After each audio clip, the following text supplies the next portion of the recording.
Hello बच्चों, कैसे हो बेटा आप सब। आई होप आप सब लोग ठीक हैं। तो आज का हम टॉपिक स्टार्ट करते हैं बेटा, combination of cells. Last class में हमने सेल के बारे में पढ़ा था। एक बार थोड़ा सा सब रिवाइज करते हैं। हमारे पास अब तक हम ये सिंबल पढ़ते थे क्लास 10 तक एक सेल के लिए, लेकिन हमें पता है कि एक सेल का अगर EMF E है तो उसका कुछ ना कुछ इंटरनल रेजिस्टेंस होगा, जिसको हम स्मॉल r से रिप्रेजेंट करते हैं। और जो अगर इसके साथ में एक हमने कोई भी लोड कनेक्ट कर दिया है, किसी भी तरीके का लोड हो सकता है, तो इस लोड के पास जो पोटेंशियल डिफरेंस पहुंचेगा वो इसका टर्मिनल पोटेंशियल डिफरेंस होता है। और टर्मिनल पोटेंशियल डिफरेंस होता है V = E - I। इन सब चीजों की डिटेल डिस्कशन हम लास्ट वीडियो में कर चुके हैं। तो अब हम इसके आगे स्टार्ट करते हैं, कॉम्बिनेशन ऑफ सेल्स। आपको पता है कि हम यूजुअली एक सेल का यूज तो हमेशा नहीं करते, कई बार तो कुछ चीज़ों में हमें एक सेल से भी काम चल जाता है, पर हमें सेल्स को कंबाइन करना पड़ता है। तो आप सोच रहे होंगे कि कॉम्बिनेशन कैसे किया जाता है। तो जैसे रेजिस्टेंसेस का कॉम्बिनेशन था बेटा, series as well as parallel, ऐसे ही हमारे पास सेल्स के भी कॉम्बिनेशन होते हैं। तो हमें कौन कौन से कॉम्बिनेशन पढ़ने हैं? हमें पढ़ना है सीरीज कॉम्बिनेशन, फिर हमें पढ़ना है पैरेलल कॉम्बिनेशन, और फिर उसके बाद हमें पढ़ना है मिक्स कॉम्बिनेशन। मिक्स का मतलब है इसमें सीरीज भी हो सकते हैं, कुछ पैरेलल भी हो सकते हैं, ठीक है।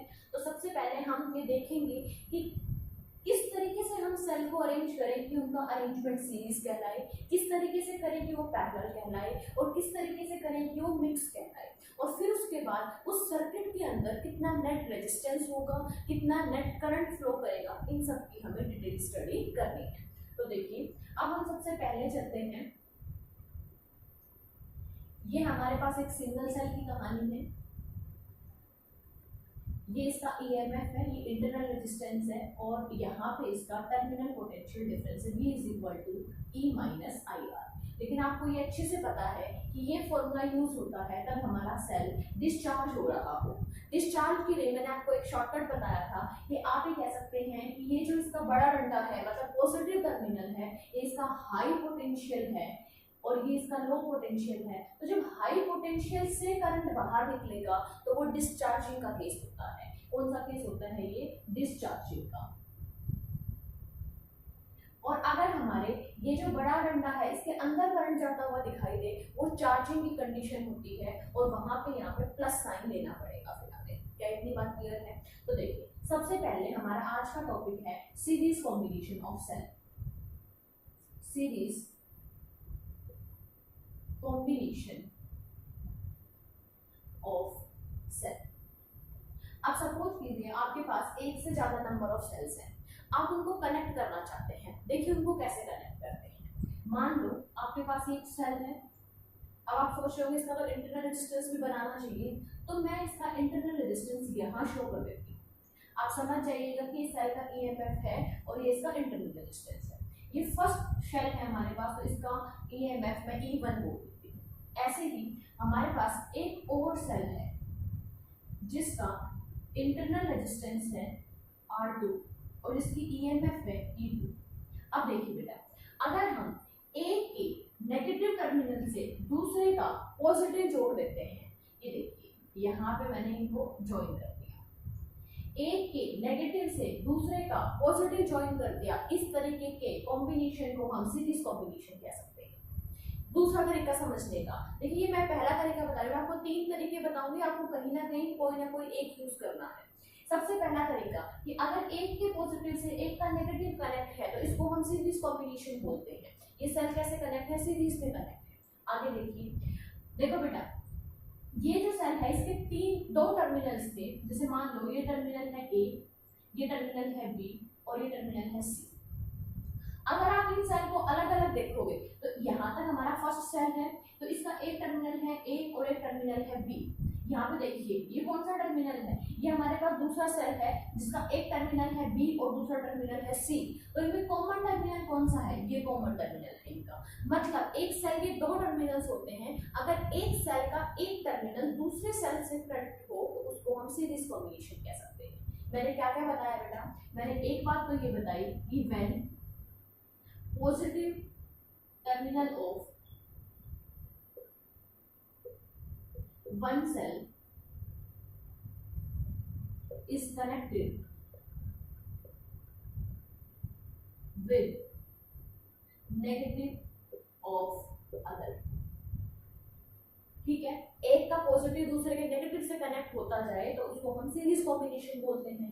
दूसरी बात आपको क्या बताई है, दूसरी बात आपको ये बताई है बेटा कि दोनों में एक कॉमन होगा, मतलब दोनों के एक एक एंड आपस में जुड़े हुए होते हैं। When end to end connection, क्या बोलेंगे इसको, एंड टू एंड कनेक्शन, मतलब one end of a cell is connected to the one end of another cell.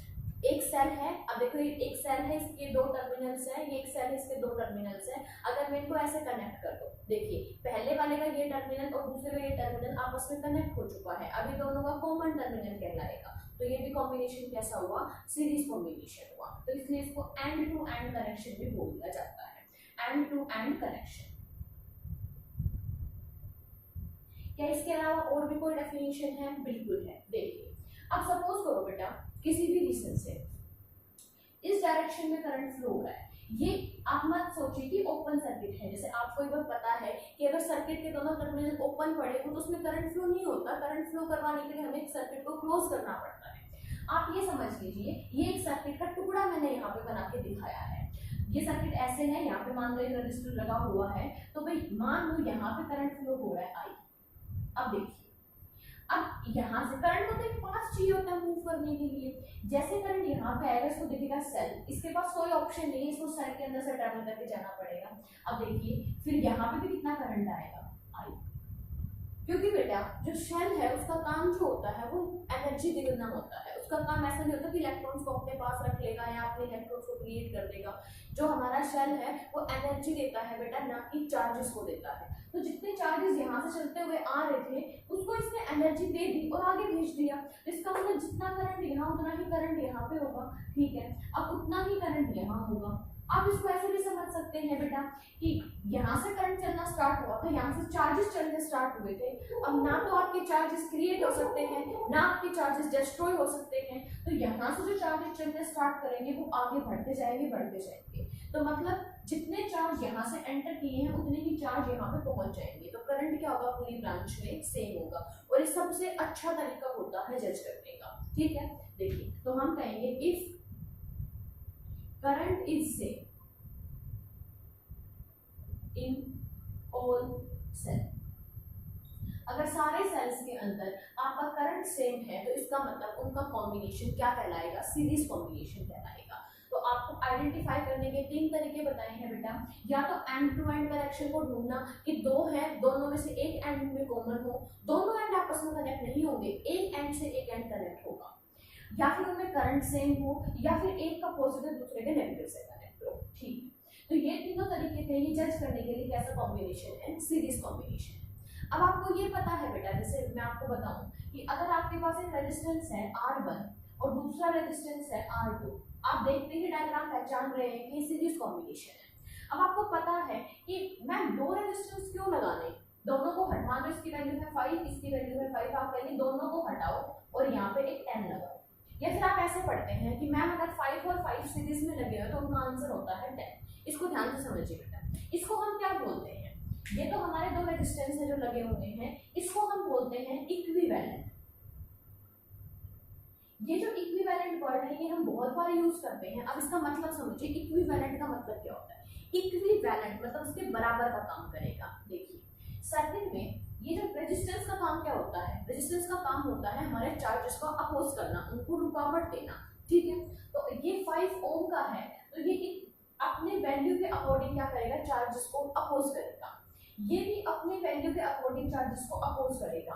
मैं कहती हूँ 5 और 5 का इक्विवेलेंट है 10, क्योंकि ये सीरीज में कनेक्टेड है। इसका मतलब क्या हुआ, इसका मतलब ये हुआ बेटा जितना काम ये दोनों मिलके कर रहे थे उतना काम अब ये अकेला करेगा। हमने सर्किट को छोटा कर दिया, यहाँ पे 2 रजिस्टर लगाने पड़ रहे थे, हमने कहा सर्किट को छोटा कर दो और यहाँ पे 1 लगा दो। तो जब भी हम किसी चीज का इक्विवेलेंट निकालते हैं ना तो उसका मतलब ये होता है कि उसके बराबर का काम करेगा वो और सर्किट छोटा हो जाएगा। तो ऐसे ही है बेटा हमारे पास, जैसे हमारे पास अब सर्किट में 2 क्या कनेक्ट है, हमारे पास सेल कनेक्ट है। तो हम ये चाहते हैं कि दो की जगह हम एक ही सेल का यूज करें, हम अपने सर्किट को रिड्यूस करते हैं। तो सर्किट को रिड्यूस करेंगे तो मतलब इक्विवेलेंट निकालेंगे।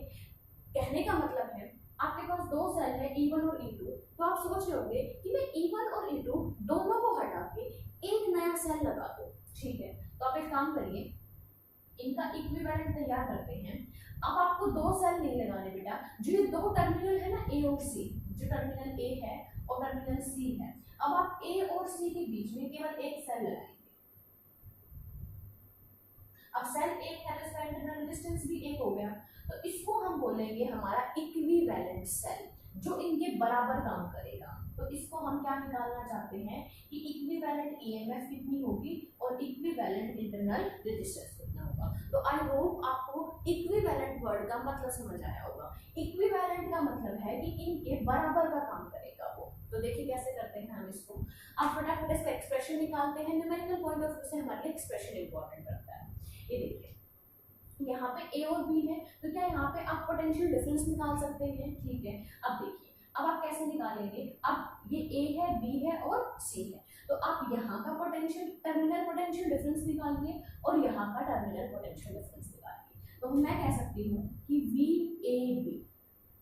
VAB को मैं क्या लिख सकती हूँ, VA माइनस VB। ठीक है, अब देखिए टर्मिनल पोटेंशियल डिफरेंस का फॉर्मूला क्या होता है, E माइनस IR। मैंने सर्किट में I करंट अज्यूम किया है, मैं सिर्फ इस सेल की बात कर रही हूँ, तो इसका EMF है E1 माइनस करंट है सर्किट में I और इसका इंटरनल रेजिस्टेंस है R1। क्या हम सेम तरीके से जैसे हमने VAB निकाला है, क्या सिर्फ ऐसे ही हम VBC निकाल सकते हैं। तो हम निकालेंगे VBC, जिसको मैं लिख सकती हूँ VB माइनस VC। ये किसके बराबर होगा बेटा, देखिए ये है हमारे पास सेल, इसका ही हमें निकालना है, सिर्फ इस सेल पे फोकस करो और ये फॉर्मूला यूज करो। तो ये होगा E2 माइनस IR1। ठीक है, सेम तरीके से अब इसके ऊपर फोकस करो। आपके पास एक सेल दिखाई दे रहा है, इस सेल का EMF कितना है, E इक्विवेलेंट, इसका रेजिस्टेंस कितना है, इंटरनल R इक्विवेलेंट। तो क्या आप यहाँ पे फॉर्मूला लिख सकते हो टर्मिनल पोटेंशियल डिफरेंस का, बिल्कुल लिख सकते हैं। देखिए तो हम कहेंगे इस डायग्राम के हिसाब से हम VAC निकालेंगे। क्या आएगा बेटा, इसका EMF है, ये होगा VA माइनस VC। इसका EMF क्या है, इसका EMF है हमारे पास E इक्विवेलेंट। करंट कितना फ्लो हो रहा है, देखो अगर ये इनकी इक्विवेलेंट है, अगर इनके बराबर का काम कर रहा है तो करंट भी I होगा, इनके बराबर ही होगा, करंट थोड़ी ना चेंज हो जाएगा। तो हम कहेंगे I और रेजिस्टेंस कितना है R इक्विवेलेंट। क्या इतनी बात समझ आई, ठीक है। ये VAC निकाला है हमने इस इक्विवेलेंट के लिए। अगर हमें इस इक्विवेलेंट की वैल्यू इन दोनों के टर्म्स में लिखना चाहते हैं तो हम क्या कर सकते हैं। अब देखिए, अब आप इक्वेशन नंबर 1 और इक्वेशन नंबर 2 को देखिए। क्या मैं इक्वेशन नंबर 1 और इक्वेशन नंबर 2 को ऐड कर सकती हूँ, इसको आप इक्वेशन नंबर 3 बोल दीजिए बेटा।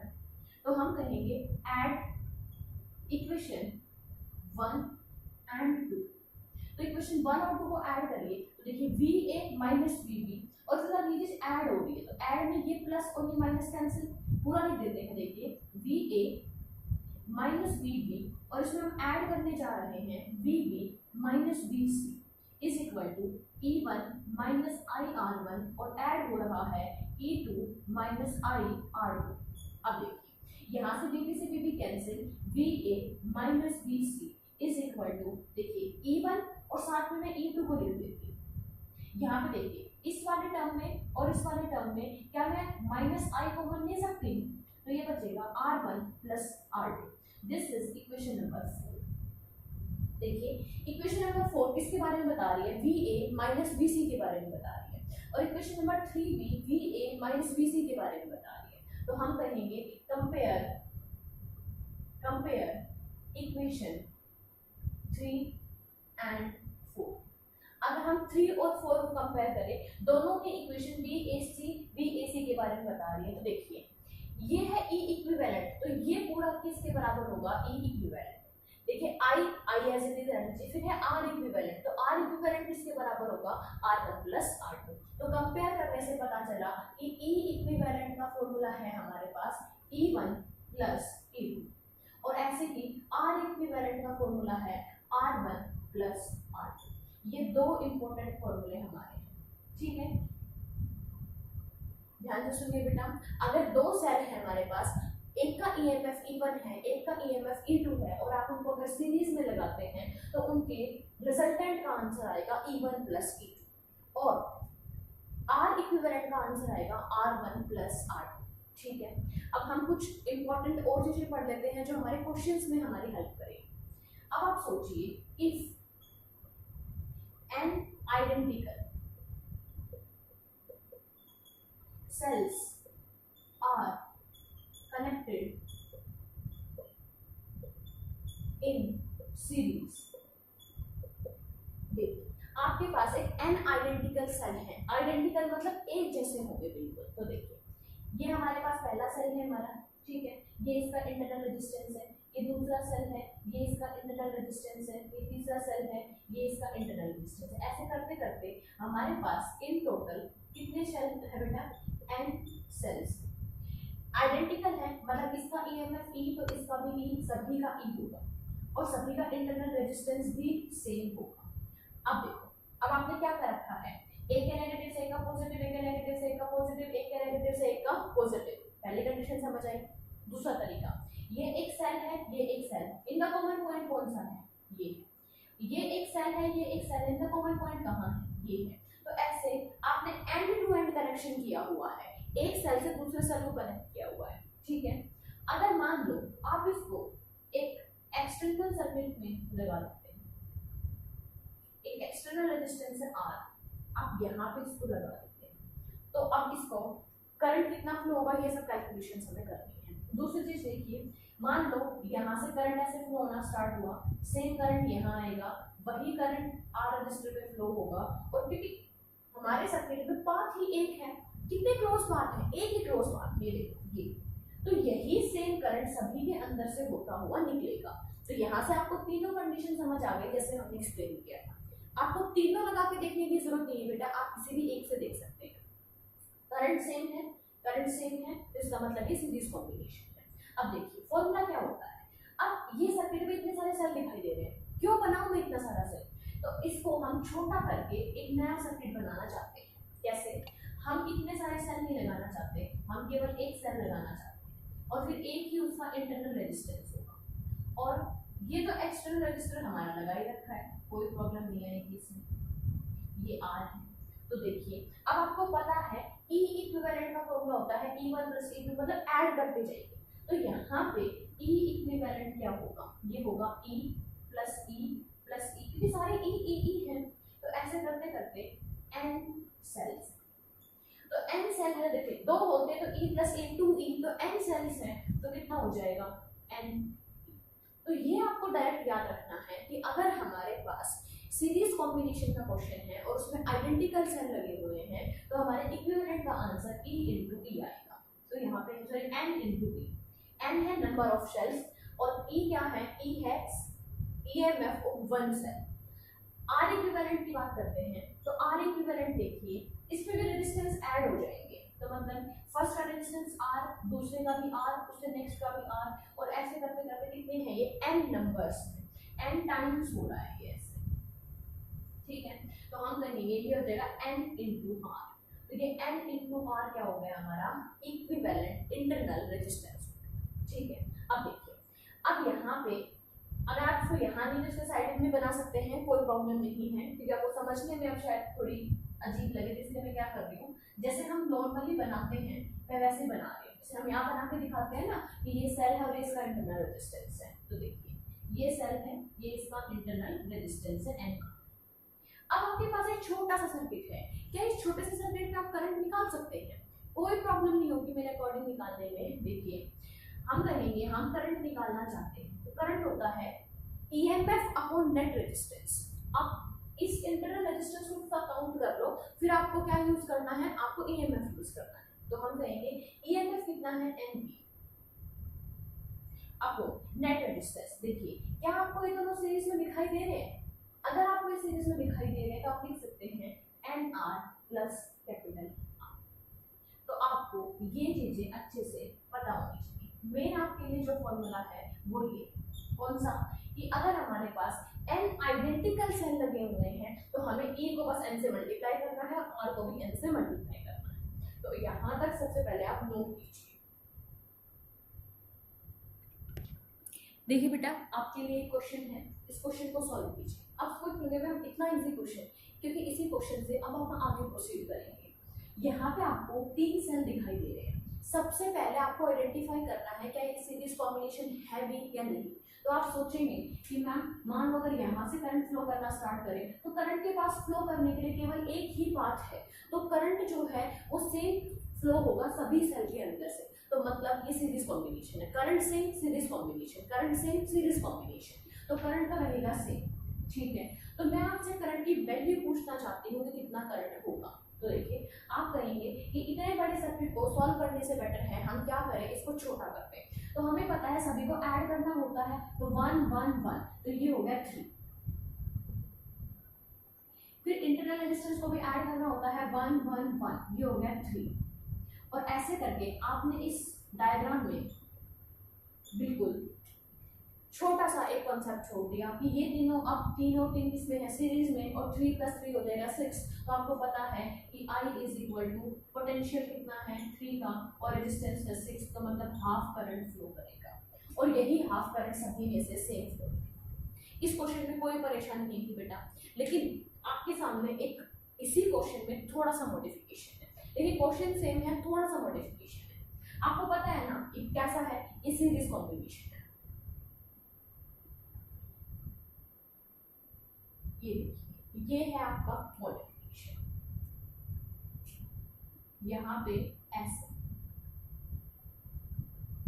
है, अभी भी ये 1 वोल्ट है इनके जैसा ही, पर कनेक्शन कैसा है। देखिए, इसके नेगेटिव के साथ तो इसका पॉजिटिव है, बट इसके नेगेटिव के साथ इसका नेगेटिव आ गया। अब आपने क्लास 10 में ऐसे क्वेश्चन किए होंगे कि अगर आप एक बैटरी बनाना चाहते हैं तो आप हमेशा ऐसे बनाते थे बैटरी, ठीक है, कि एक का नेगेटिव, एक का पॉजिटिव, एक का नेगेटिव, एक का पॉजिटिव। और आपके सामने ऐसे क्वेश्चंस भी आए होंगे कि अगर आपकी बैटरी इस तरीके से कनेक्ट है, मतलब नेगेटिव से नेगेटिव कनेक्ट है, तो आप कहते थे माइनस करना पड़ेगा। तो सेम चीज है बेटा, सबसे पहले अगर आपके सामने कुछ इस तरीके का क्वेश्चन आ जाए तब आप क्या करेंगे, सीरीज कॉम्बिनेशन या पैरेलल। तो अगर मैं फर्स्ट डेफिनेशन की बात करूं जहां पे हमने ये कहा था कि भाई एक का नेगेटिव एक के पॉजिटिव से कनेक्ट होना चाहिए, तो फिर आप सोचेंगे ना मैं तो गलत हो गया यहाँ पे। बट एक बात सोचिए, क्या मैं इसको ऐसे कह सकती हूँ कि उसमें किसी उस डेफिनेशन में ये थोड़ा ना कहा था सभी की जो वैल्यूज हैं वो सेम होनी चाहिए, वैल्यूज तो डिफरेंट हो सकती हैं। तो मैं इसको ऐसे लिख देती हूँ कि भाई पॉजिटिव को इधर कर दो और नेगेटिव को इधर कर दो, मतलब मैंने इसकी बैटरी को रिवर्स कर दिया। अब रिवर्स करने का हर्जाना तो देना पड़ेगा ना आपको, आपने बैटरी को रिवर्स किया है तो कोई आपको उसका फिर एक तरीके से कुछ ना कुछ आपको उसके बदले में देना पड़ेगा, तो आप इसको एक माइनस दे दो। ठीक है, अभी बिल्कुल सही है। मतलब आपका क्वेश्चन गिवन कैसा था, ये आपका गिवन क्वेश्चन था कि ये इस तरीके से बैटरी को से बन को लग रहा है कि सीरीज कॉम्बिनेशन तो तब बनेगा तब एक का नेगेटिव एक के पॉजिटिव से कनेक्ट होना चाहिए। तो कर दो भाई, इसके पॉजिटिव को यहाँ ले आओ, इसके माइनस को यहाँ ले आओ, लेकिन अब इसकी वैल्यू -1 वोल्ट हो जाएगी। तो देखिए, नेगेटिव से पॉजिटिव, नेगेटिव से पॉजिटिव, बट ध्यान किसका रखना है, ये -1 है इस बार। तो इस बार इक्विवेलेंट क्या आएगा, तो इस बार इक्विवेलेंट आएगा आपके पास E इक्विवेलेंट, सभी को ऐड करना है। तो इसकी वैल्यू है 1, नेक्स्ट की वैल्यू है 1 और नेक्स्ट की वैल्यू है -1, तो ये इसने इसको कैंसिल कर दिया और इसकी वैल्यू आ गई 1। ये बात समझ आई। सेम सीरीज कॉम्बिनेशन है, पर अगर आप ये इतना झंझट नहीं करना चाहते तो कैसे याद रखेंगे हम, तो हम ये कहते हैं बेटा कि है तो ये अभी भी सीरीज कॉम्बिनेशन। क्यों है सीरीज कॉम्बिनेशन, क्योंकि जितना करंट यहाँ से निकल के जाएगा उतना ही करंट तो यहाँ जाएगा ना, बैटरी रिवर्स होने से कुछ नहीं होगा, करंट जाएगा इसके अंदर से। अब देखिए, यहाँ से करंट ऐसे निकला, ऐसे गया और ऐसे, अब देखिए अब फिर से आपको एक चीज फील हो रही होगी, इनके तो पॉजिटिव से बाहर निकल रहा है करंट, करंट ऐसे आगे जाएगा तो इसके पॉजिटिव से निकल रहा है, लेकिन इसके तो पॉजिटिव में एंटर कर रहा है करंट। देखिए, इनके पॉजिटिव से निकल रहा है, इनके पॉजिटिव से निकल रहा है, इसके पॉजिटिव में एंटर कर रहा है। ये ऐसा कॉम्बिनेशन बना लिया आपने जहाँ पे ये जो सेल है तो चार्ज होने लग रहा है, ये डिस्चार्ज होने लग रहे हैं। अब ऐसे क्वेश्चन में अगर आपको नेगेटिव वाला कॉन्सेप्ट ऐसे नहीं लगाना चाहते तो आप ऐसे समझ लीजिए कि जिनमें से निकल रहा है उनको तो हम पॉजिटिव ट्रीट करेंगे, और जिसके अगर पॉजिटिव में एंटर कर रहा है करंट, मतलब जो चार्ज होने लग रही है, तो मतलब उसको नेगेटिव ट्रीट करेंगे। इसको हम बोलते हैं रॉन्ग कनेक्शन। इसको हम क्या बोलते हैं, रॉन्ग कनेक्शन। इस तरीके से होना चाहिए, बट आपने इसको एक रॉन्ग कनेक्शन दे दिया है, तो रॉन्ग कनेक्शन की वजह से एक माइनस आएगा। कुछ भी कह लीजिए, आंसर तो हमारा यही आना है। तो दो तरीके से आपको समझाया है इसको। तो ये ध्यान रखना कि हो सकता है कि हमारे पास क्वेश्चन इस तरीके से हो कि है तो वो सीरीज कॉम्बिनेशन, पर जानबूझ के सेल को चेंज कर दिया हो। जैसे अगर इस तरीके से देखिए आप, ये क्वेश्चन था और ये सेकंड क्वेश्चन है आपके लिए, तो आप क्या समझेंगे, आप ये कहेंगे कि देखिए इनमें एक ही कॉमन पॉइंट है तो ये सीरीज कॉम्बिनेशन। या फिर आप ऐसे कह सकते हैं, अगर करंट आई फ्लो कर रहा है तो पूरे सर्किट में एक ब्रांच है, तो इस पूरी ब्रांच में एक ही करंट फ्लो होगा, क्योंकि और तो कोई रास्ता ही नहीं है करंट के पास कहीं जाने का। और सेम काम आप यहाँ कर सकते हैं, क्या कहेंगे आप कि भाई यहाँ पे भी सेम करंट आएगा, जबरदस्ती यहाँ पे करंट ऐसे जाएगा।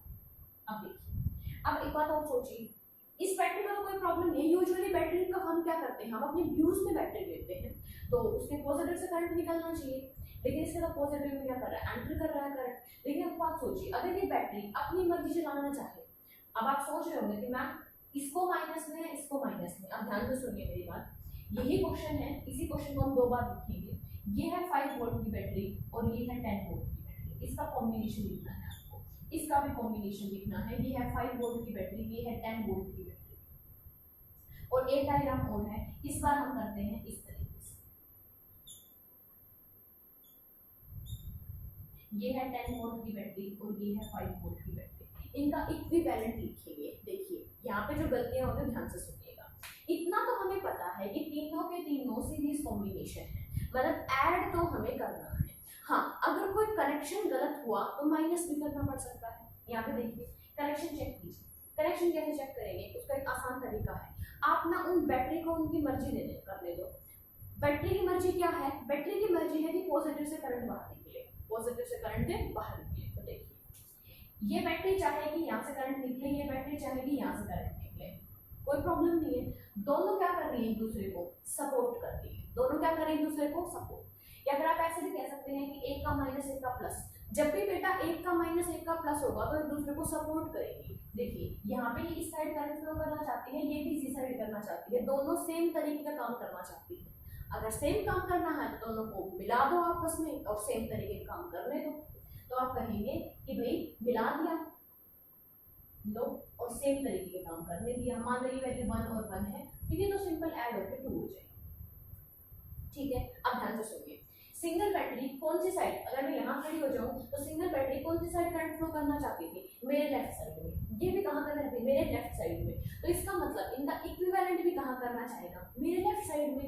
इसीलिए मैंने यहाँ पे पॉजिटिव और यहाँ पे नेगेटिव बनाया है। ठीक है, अब इस क्वेश्चन पे आते हैं। अब आप देखिए, आप जज कैसे कर सकते हैं, या तो आप कहिए कि इसके माइनस से इसका माइनस कनेक्ट है। अगर इसके माइनस से इसका माइनस ही कनेक्ट है तो मतलब रॉन्ग कनेक्शन है, ये ऐसे नहीं होना चाहिए था। वरना आप ऐसे भी समझ सकते हैं, देखो इस करंट को भूल जाओ, आप इन बैटरी से पूछो ये बैटरी कहाँ चाहती है करंट फ्लो करवाना, यहाँ चाहती है, और ये बैटरी कहाँ चाहती है, ये बैटरी यहाँ करंट फ्लो करवाना चाहती है। मतलब दोनों एक दूसरे को क्या कर रही है, अपोज कर रही है, और इसी अपोज की वजह से दोनों को माइनस करना पड़ेगा। जो सपोर्ट करेंगी उनको ऐड करेंगे, जो अपोज करेंगी उनको माइनस करेंगे। अब देखिए, अब आपको पता है कि 5 और 10 का माइनस होगा, तो 10 में से 5 माइनस किया तो हमारे पास 5 आंसर आया। लेकिन हम क्या करें, मतलब कुछ में से क्या माइनस करें, मतलब आप कंफ्यूज हो रहे होंगे कि ठीक है फर्क तो 5 का है, डिफरेंस तो 5 का आएगा, पर बैटरी जो फाइनल बनाए वो ऐसे बनाए या ऐसे बनाए, ये कंफ्यूजन है। तो देखिए, अब एक बात बताओ बेटा, इनमें से बड़ी बैटरी कौन सी है, 10 वोल्ट की, तो डोमिनेट भी कौन करेगी, 10 वाली डोमिनेट करेगी। मतलब इसका राज है, ये समझ लीजिए, इसकी डोमिनेंसी है। ये करंट कहाँ फ्लो करना चाहती है, इस साइड, तो आपके जो इक्विवेलेंट होगा वो भी इसी साइड करंट फ्लो करवाएगा। तो अगर इस साइड करंट फ्लो करना है तो मतलब यहाँ मुझे पॉजिटिव बनाना पड़ेगा और यहाँ मुझे नेगेटिव। डायरेक्शन डिसाइड हो गई ना।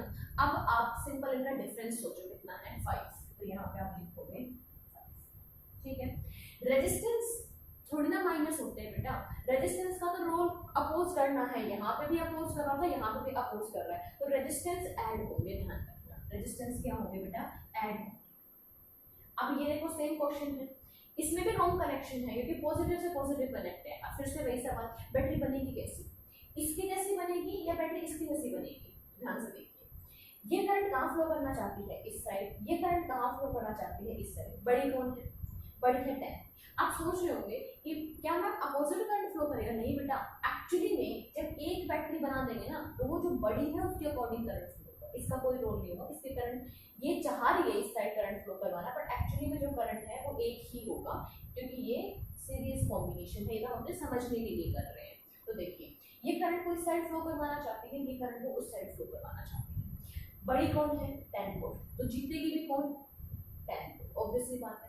तो 10 वोल्ट इस साइड में करंट फ्लो करना चाहती है, तो आप अपना एरो साइड बना दो। अब आपको पता है करंट का पॉजिटिव टर्मिनल से निकलेगा और ये ऐसे। तो क्या आपको इन क्वेश्चंस का डिफरेंस समझ में आ रहा है कि आपको अगर सीरीज कॉम्बिनेशन दे दिया जाए तो आप कैसे पहचानेंगे करंट सेम होना चाहिए, एक टर्मिनल से एक टर्मिनल कनेक्ट होगा। सीरीज कॉम्बिनेशन में भी दो पार्ट हो गए, हो सकता है बैटरीज आपस में सपोर्ट करें और हो सकता है बैटरीज आपस में अपोज करें। अगर अपोज करेंगे तो माइनस होगी, सपोर्ट करेंगे तो प्लस होगी। आप ऐसे आराम से क्वेश्चन कर सकते हैं। देखिए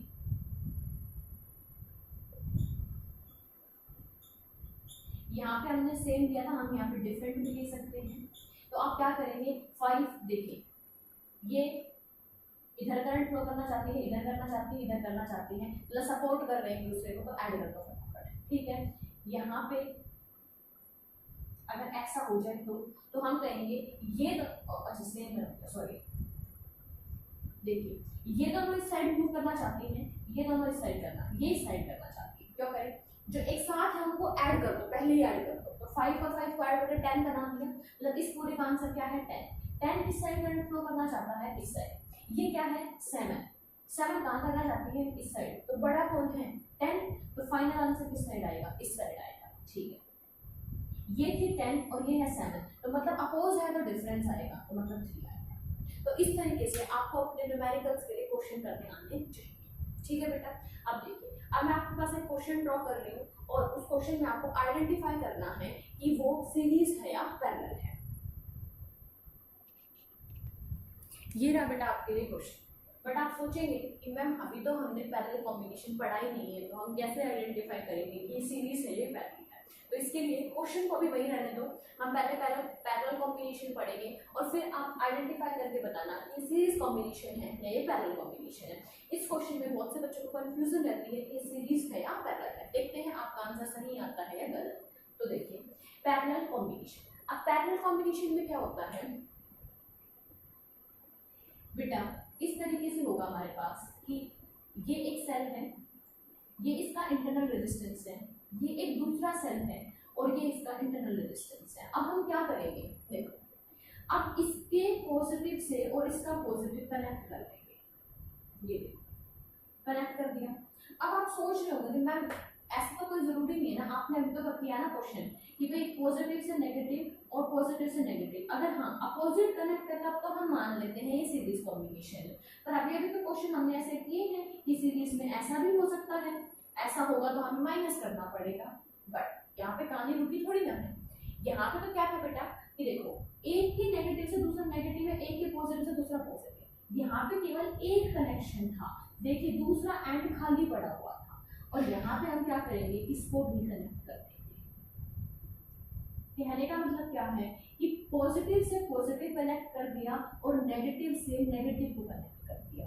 ध्यान है आपको, वहां पे मैंने सेकंड नंबर पे स्टेटमेंट लिखी थी एंड टू एंड कनेक्शन, यहाँ पे है बोथ एंड्स आर कनेक्टेड। तो देखिए क्या है, हम कहेंगे if positive terminals of all cells are connected at one point and all negative terminals are connected at another। फर्क समझ में आया? वहां पे क्या था कि एक से एक कनेक्ट था, या तो पॉजिटिव से पॉजिटिव था या पॉजिटिव से नेगेटिव था या नेगेटिव से नेगेटिव था। यहाँ पे सारे पॉजिटिव एक जगह हैं, सारे नेगेटिव एक जगह पे हैं। देखिए ईएमएफ है E1, इंटरनल रेजिस्टेंस है R1, ईएमएफ है E2, इंटरनल रेजिस्टेंस है R2। इनकी बात क्लियर है? हम क्या बनाना चाहते हैं, इसका इक्विवेलेंट। तो देखिए ये वही पॉइंट ए है बेटा हमारे पास और ये वही पॉइंट सी है। अब हम कहेंगे ये ए पॉइंट है और ये सी पॉइंट है, इनके बीच में मुझे दो सेल नहीं चाहिए, मुझे एक ही सेल चाहिए। तो लो एक सेल लगा दिया और एक सेल है तो एक इसका इंटरनल रेजिस्टेंस है, ये आर इक्विवेलेंट है और ये ई इक्विवेलेंट है। काम वही है, फिर से वैल्यू फाइंड करना।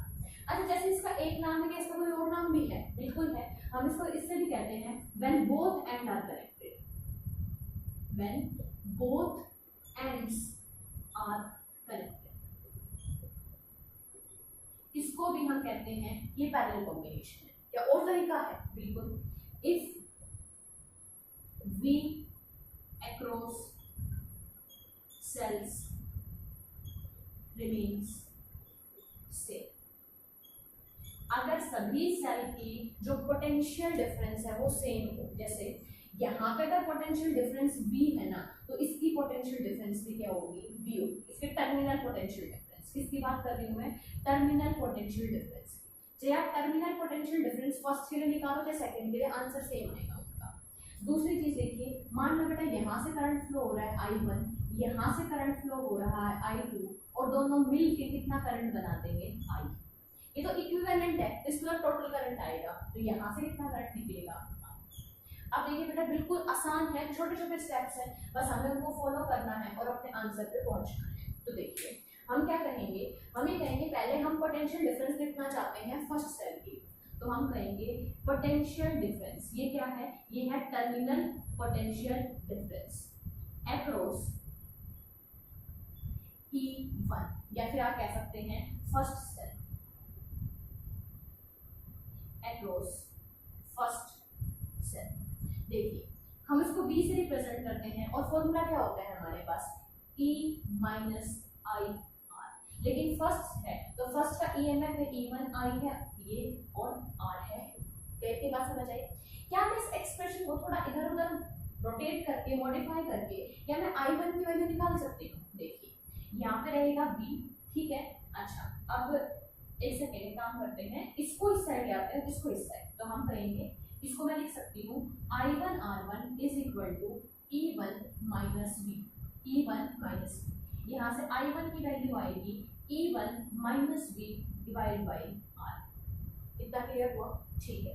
अब देखिए क्या मैं सेम काम दूसरे के लिए कर सकती हूँ, मतलब अब मैं निकालना चाहती हूँ क्या V, मतलब terminal potential difference across second cell के अक्रॉस निकालना चाहते हैं, तो हम कहेंगे V is equal to E minus I R, general formula. अब V इसके पास है तो इसके पास भी V होगी, पर इसका EMF है E2, करंट है I2, रेजिस्टेंस है R। सेम तरीके से आप I लिख सकते हैं, यहाँ पे I2 क्या आएगा, हम कहेंगे E2 माइनस V और R2। इतना क्लियर है? ठीक है। अब देखिए अब एक बात बताइए, आपको पता है कि I is equal to I1 plus I। अगर नेट करंट निकालना है तो आप इक्वेशन नंबर 1 और इक्वेशन नंबर 2 का यूज कर सकते हैं। आप 1 और 2 की वैल्यू थर्ड इक्वेशन में पुट कर दीजिए, तो देखिए I की वैल्यू क्या होगी, I हो जाएगा हमारे पास I1 क्या है, E1 minus V divide by R1। I2 क्या है, E2 minus V divide by R2। दोनों हम क्या कर सकते हैं, ऐड कर सकते हैं। ठीक है।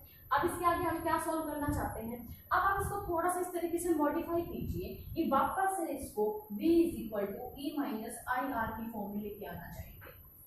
इस रिलेशन को फर्दर मॉडिफाई करेंगे और कुछ ऐसा बनाना चाहेंगे, तो हम क्या कर सकते हैं, इसके लिए हमें V एक साइड चाहिए, तो क्या करेंगे, तो देखिए I इज इक्वल टू हम कह सकते हैं E1 upon R1 minus V upon R1 plus E2 upon R2 minus V upon R2।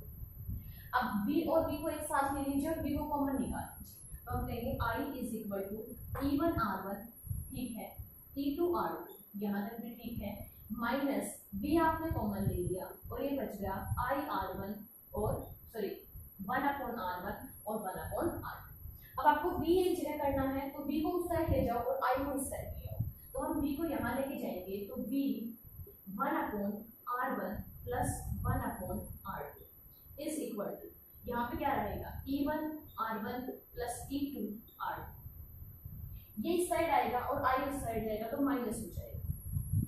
अब देखिए मुझे तो V अकेला चाहिए, तो मैं क्या करूँ, यहाँ एलसीएम लो और उस साइड भेज दो इसको, यहाँ पे भी एलसीएम ले लो, तो हम कहेंगे V हो जाएगा, ये बनेगा R1 R2 और यहाँ बनेगा R2 प्लस R।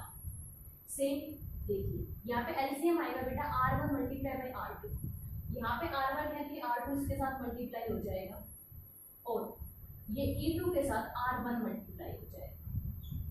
अब इस टर्म को दोनों साइड डिवाइड कर दीजिए, तो देखिए क्या होगा, V इज इक्वल टू, इसको इससे डिवाइड करो तो ये बनेगा E1R2 plus E2 R1 upon में R1 R2। लेकिन आपको डिवाइड करना है, डिवाइड किससे करना है, इस वाले टर्म से डिवाइड करना है। देखिए ये बनेगा R2 plus R1 upon R1 plus R1 into R2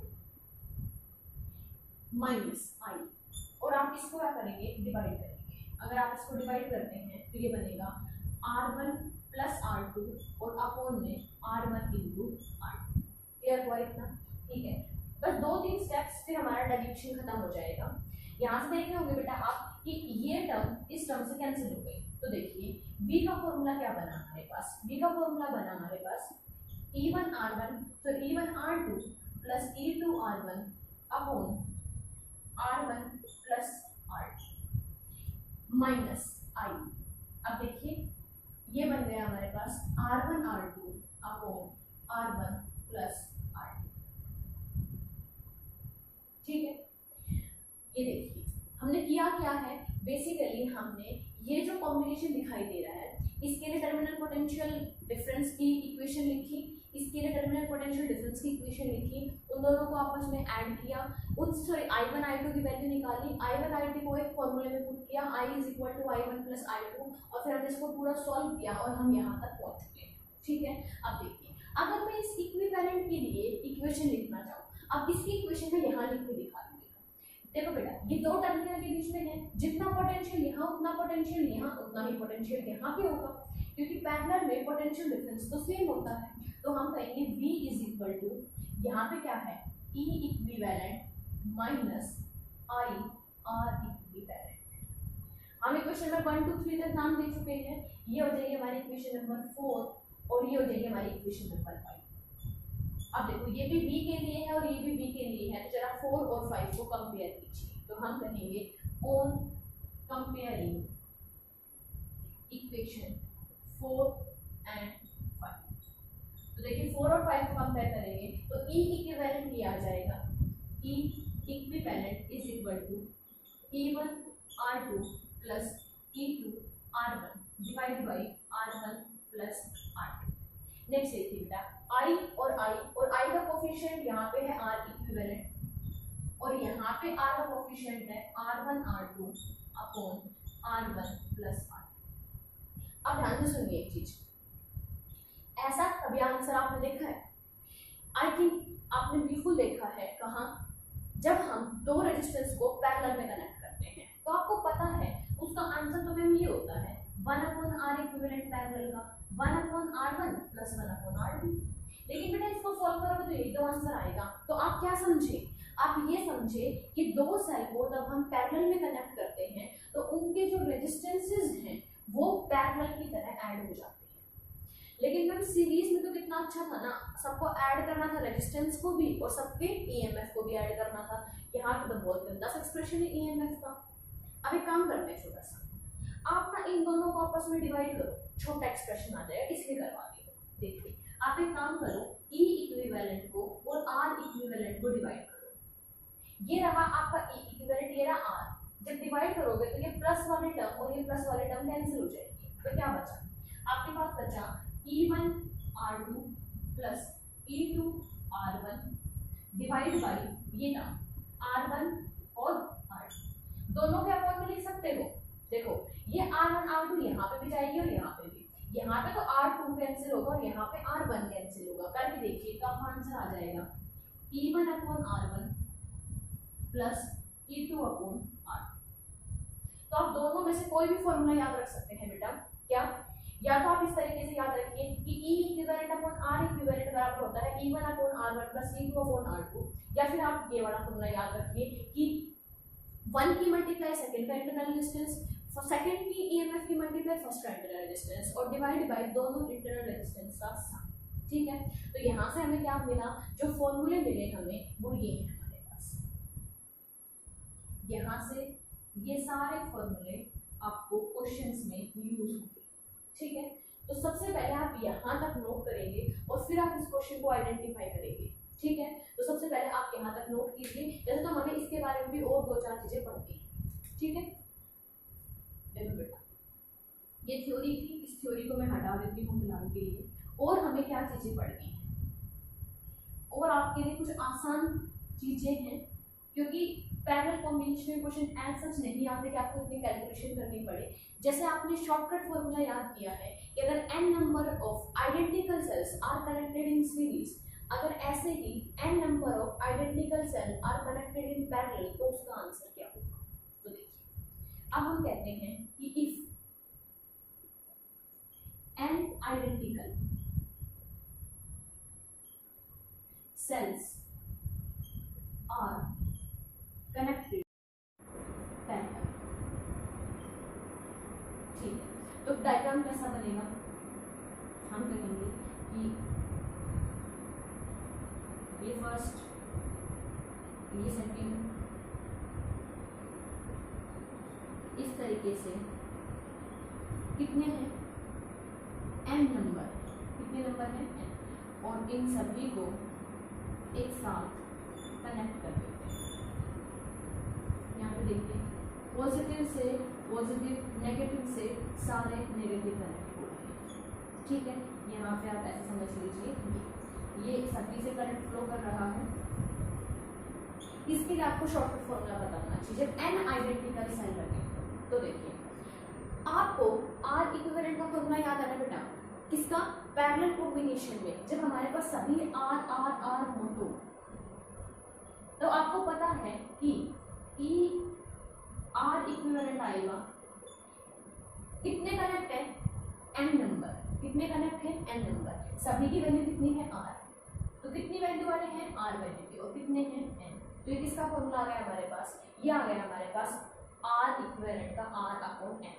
क्या इतनी बात क्लियर हुई। ठीक है, अब आप सोच रहे होंगे कि हमें तो E इक्विवेलेंट भी निकालना है, हमें क्या निकालना है, E इक्विवेलेंट। तो चलो यहाँ से निकालते हैं फटाफट E इक्विवेलेंट।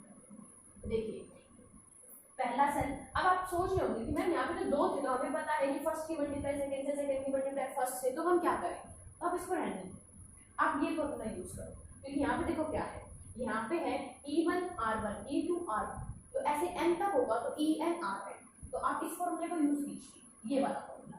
हम कहेंगे E equivalent upon R equivalent is equal to E1 upon R1 plus E2 upon R2, और इस तरीके से चलता हुआ जाएगा। तो देखिए क्या होगा, ER plus ER plus ER, ऐसे करते करते कहाँ तक है, n तक है, तो हम कहेंगे E equivalent upon R equivalent is equal to, ऐसे कितने टर्म्स है, n टर्म्स, तो NE अपॉन R हुआ इतना। R इक्विवेलेंट को साइड ले जाइए, मल्टीप्लाई कीजिए, तो E इक्विवेलेंट होगा NE अपॉन R, और मल्टीप्लाई में R इक्विवेलेंट है, R इक्विवेलेंट कितना है, R बाई n, तो NE अपॉन R, और R इक्विवेलेंट है R बाई n से n कैंसिल, R से R कैंसिल। ये क्या हुआ, इस पॉइंट को ध्यान से समझिए, आपने n इतनी मेहनत करके n नंबर ऑफ सेल लेके आए और उनको पैरेलल में कनेक्ट किया, सभी सेल का ईएमएफ है E, और देखो सभी को कनेक्ट करने से हुआ क्या, कुछ नहीं, इक्विवेलेंट भी E के बराबर आया। मतलब आप 10 सेल लगा लो, अगर देखो 10 सेल 5-5 वोल्ट के, आप एक सेल यूज करोगे, मान लो बेटा आपके पास एक सेल है, 5 वोल्ट का सेल है, 5 ओम इसकी वैल्यू है, अगर आप एक सेल यूज करते हो सर्किट में तो क्या होगा, ईएमएफ 5 का रहेगा और रेजिस्टेंस 5 का रहेगा। अगर आप ऐसे 5 सेल लेके आए, कितने लेके आए, 5, और उनको पैरेलल में कनेक्ट करें तो क्या होगा, सीरीज में 5 को कनेक्ट करो तो 5 + 5 + 5 ऐसे 25 आंसर देगा, लेकिन पैरेलल में आप 5 कनेक्ट करो, आप 50 कनेक्ट करो, आप 500 कनेक्ट करो, आंसर तो 5 ही होगा। तो आप सोच रहे होंगे फिर हमें पैरेलल कॉम्बिनेशन की जरूरत ही क्यों है, जब 10 सेल लगा दो, 50 लगा दो, आंसर तो एक ही जितना ही आएगा। एक फायदा हुआ है, इंटरनल रेजिस्टेंस कम हुआ है। अब देखिए, अगर एक का इंटरनल रेजिस्टेंस 5 है और आप ऐसे 5 सेल लगाओगे तो इंटरनल रेजिस्टेंस 1 हो गया, कम हो गया। तो ये बेनिफिट है। कोई आपसे पूछे कि पैरेलल कॉम्बिनेशन का बेनिफिट क्या है, तो आप कह सकते हो कि ईएमएफ तो एक ही जितना ही मिलेगा हमें, ये तो नुकसान है, लेकिन इंटरनल रेजिस्टेंस कम हो जाएगा। सीरीज में देखिए एन की मल्टीप्लाई ई से हो रही थी, हमारे पास ईएमएफ इंक्रीज हो गया बट हमारा इंटरनल रेजिस्टेंस तो इंक्रीज हो गया एन इंटू आर के साथ। ठीक है, तो ये फॉर्मूले है बेटा, ये आपको देखना, ये अच्छे से करो और अब इस क्वेश्चन को आइडेंटिफाई करो कि आपको क्या लग रहा है, क्या ये सीरीज कॉम्बिनेशन है या पैरेलल कॉम्बिनेशन है। और ये आप मेरे को कमेंट बॉक्स में बताएंगे कि आपके अकॉर्डिंग जो डायग्राम बना रखा है ये इसकी फिगर नंबर ए है और ये इसकी फिगर नंबर बी है। आपके अकॉर्डिंग जो ए और बी है ये दोनों फिगर, ये दोनों सीरीज में है, दोनों पैरेलल में है, या फिर एक सीरीज और एक पैरेलल में है, इसको आप कमेंट बॉक्स में डाल के बताएंगे और फिर उसके बाद नेक्स्ट वीडियो के अंदर हम उसको सॉल्यूशन को डिस्कस करेंगे।